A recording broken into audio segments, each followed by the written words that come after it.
اب حج کے مسائل زیادہ شروع ہو رہے ہیں جی. حج اور قربانی کے گھر سے احرام باندھنے کا حکم، کیا عمرہ یا حج کے لیے گھر سے احرام باندھ کر جانا چاہیے؟ مسز آصف بحرین سے. بالکل زیادہ فضیلت اسی میں ہے.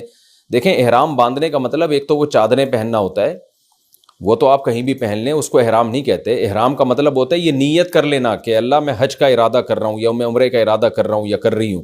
تو جس وقت یہ نیت ہوگی اس وقت آپ احرام میں خود بخود داخل ہو جائیں گے، چاہے آپ نے وہ چادریں پہنی ہو یا نہیں ہو، آپ پر احرام کی پابندیاں لاگو ہو جائیں گی.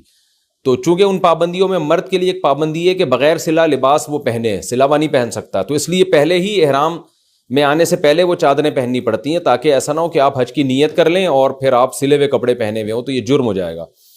تو بہتر یہی ہے کہ جب آپ گھر سے نکلیں تو تلبیہ 2 رکعت پڑھ کے احرام کی نیت کر لیں.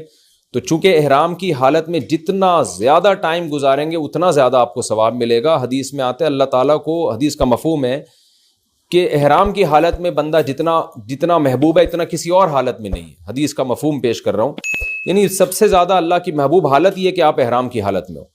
تو جتنی زیادہ ٹائم آپ کا احرام میں گزرے گا، چاہے مرد ہو یا عورت ہو، تو زیادہ ثواب ملے گا. لیکن یہ ثواب کی بات ہے، مشورہ عام طور پہ یہی دیا جاتا ہے کہ بھائی آپ احرام کی نیت اس وقت کریں جب میقات سے گزرنے لگیں.